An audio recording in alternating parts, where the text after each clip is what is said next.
Clare Adamson to be followed by Liam MacArthur.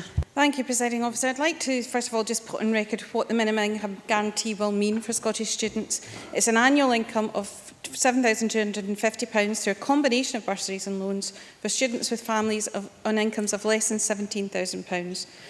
All students, irrespective of their circumstances, will be eligible for a student loan of £4,500 per year, as requested by the NUS Scotland, who want to see more cash in the student pockets. Part-time students with personal income of less than £25,000 will now receive a full support for tuition fees as a proportion of the full-time fee equivalent. There's also increased support for part-time students from lowest income households who will now be able to have the full cost of their tuition fees up to the equivalent rate for fee support for full-time courses met by the Scottish Government, which brings them into line with the arrangements for full-time students.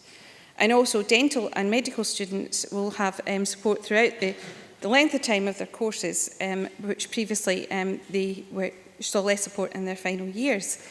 And I think Robin Parker has been quoted a lot this afternoon, but I think I'd like to quote him from the Scotsman today, when he says that the NUS research shows that student hardship and not having enough money to live on is one of the largest deterrents for starting and staying at college or university. That's why it's so important to see the huge investment being made into financial support this summer, worth an additional £140 million per year in the money students put in their pockets, with an increase for the poorest students worth almost £1,000 per year. It's really important that we recognise that we are looking after our students in Scotland. The widening access agenda has also been mentioned this afternoon. I'd like to clear up the assertion by Mr Finlay that we had somehow voted against a further participation in widening access. What we democratically did at the committee was give the flexibility for the Cabinet Secretary to identify groups that would be affected by the widening access agenda. The Labour proposition was based on protected characteristics under the Equal Opportunities Act, despite the fact they're already protected in the process. And the example I gave at committee, which I give again today, is an example of the travelling community who do not have a protected characteristic but may well be supported by what we actually voted for, and the Cabinet Secretary identifying a group such as them for support in widening access.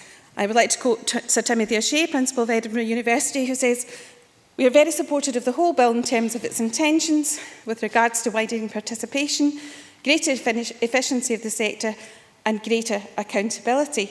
And I quote Robin Parker again, who says, "Rather than obsession with tuition fees, Scottish Labour's obsession should be on promoting fairer access to higher education, something we'd be very willing to work with them on." Final minute. So I ask where all this is coming from, Presiding Officer, and I have to turn what's coming from the blue Labour agenda.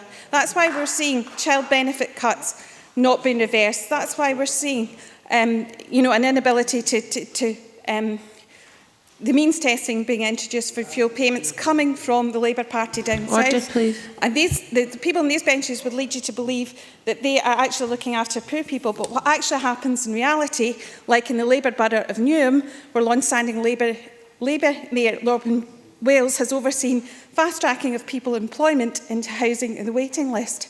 What's coming from the benches here does not reflect what's coming from Labour down south. And we have to remember that it's the Baron, Lord Maurice Glassman, recently appointed Labour peer, who is the forefront of this agenda, where he says he advocates removing absolute entitlement to welfare in favour of rewards based on contributions financially and socially. The Labour Party are not protecting the poor or anyone else in Scotland. Thank you very much. I call Liam MacArthur to be followed by George Adam.